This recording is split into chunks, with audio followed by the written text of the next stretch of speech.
So today, welcome to the world of Wii U.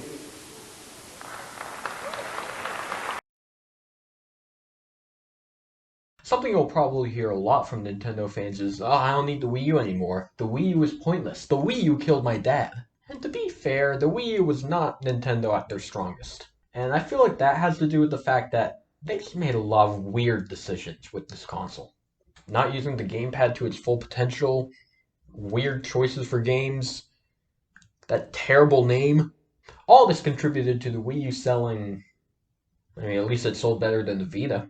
But the notion of people saying they don't need their Wii U anymore mainly comes from the fact that most of its games have been ported to Xbox, PS4, Steam. So I'm going to go over 10 games that have gotten ports to other consoles and see if, you even need the Wii U to play this game. But first, some rules. Only ports. Yes, there are some games that have sequels on the Switch that are very similar, like, Smash Ultimate. It has a lot in common with Smash 4 because, it used Smash 4 as a basis.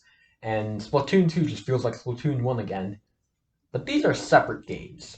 We're only talking ports. Secondly, only games that I have played at least one version of. Yeah, if I've only played one version, I might be a little, biased. But I shouldn't give my opinion on which version is better if I haven't even played the thing. Third, only games that started as a Wii U exclusive. Nothing that also had a 3DS version released around the same time. Yes, the 3DS versions of Lost World and Smash 4 are very different, but not exclusives. Anyways, with that out of the way, let's start with... Now you may believe that Bowser's Fury makes the Switch version the automatic winner.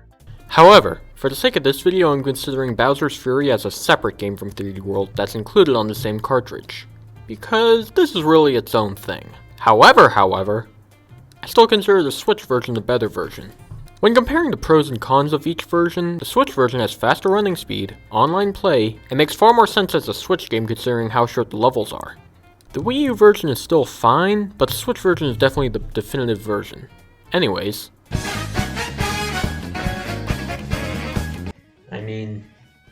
Is it even a competition? Mario Kart 8 Deluxe is straight up Mario Kart 8 but better.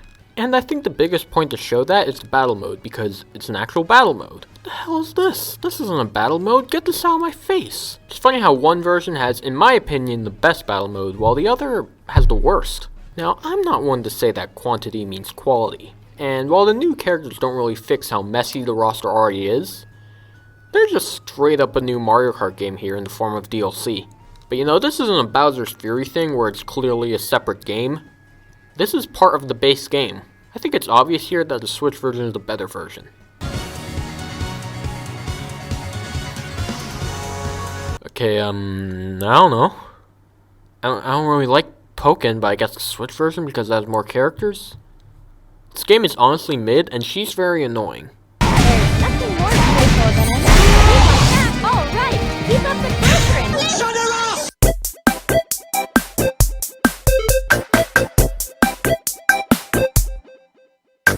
Like I said before, we're only comparing ports, not sequels. And there are definite reasons to prefer Mario Maker 1 over 2. I don't understand why you would, but there are reasons. But what I'll be comparing Mario Maker 2 is the 3DS version. See guys, the Wii U isn't going to lose every round.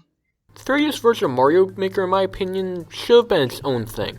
It's Mario Maker, but you can't share your levels online. You can only play through levels from the Wii U version. What?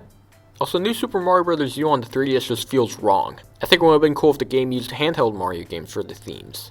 Mario Land 1 and 2, the many handheld ports of the console games, the new Super Mario Bros. Games. Hell, New Super Mario Bros. 2 was right there on the same console. You did not have to commit a sin. You simply did not.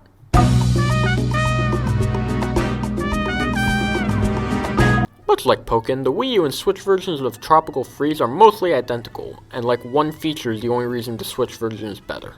Funky mode makes the Wii U version obsolete.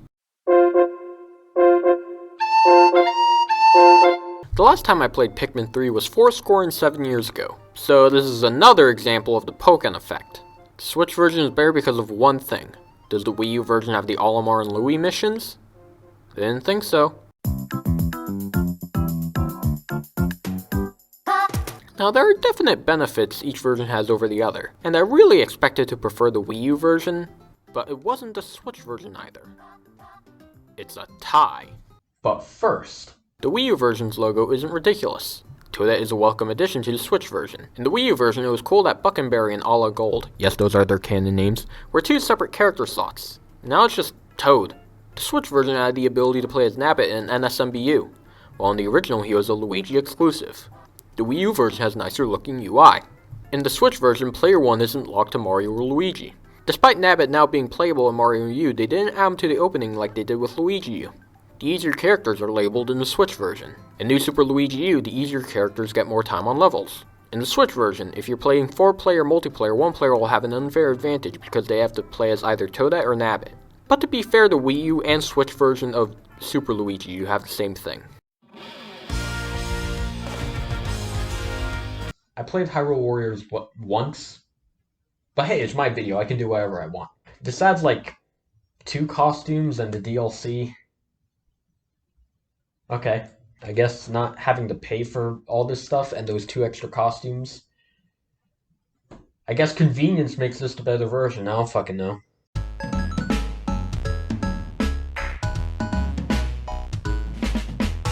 Now, LEGO City Undercover is an interesting case, where the later ports don't really add anything. The Switch version is actually the weakest here, having numerous bugs and glitches and just being a lazy port overall. So really, the 3 versions you would get are the Wii U, PS4, and Xbox One. Now you may expect this to be another tie like with Mario U. Nope. The only time that the Wii U version will get points is if it has something that the other versions don't have. The Wii U version of Mario Maker is the 3DS version, but actually playable. And there's enough benefits in both versions of New Super Mario Bros. U for you to prefer one version over the other. LEGO City, however, why would you buy the version for a discontinued console when the version for the still going, because the newest consoles are failing consoles, have everything it has? Now I'd say the 3DS and Wii U versions of Woolly World are equal in the same way as New Super Mario Bros. U. The Wii U version has a free roaming world map, whereas the 3DS version just has a typical level select. To take a point away from the 3DS version, why would you add Lakitu and not put him in the yarn aesthetic? For the 3DS version, you can design your own Yoshi. Why wasn't this in the Wii U version? You had touchscreen in that game. And also you have the bonus content in the form of Poochie levels. So overall, just like in SimView, this will be a tie. So those are the comparisons. Let's take score.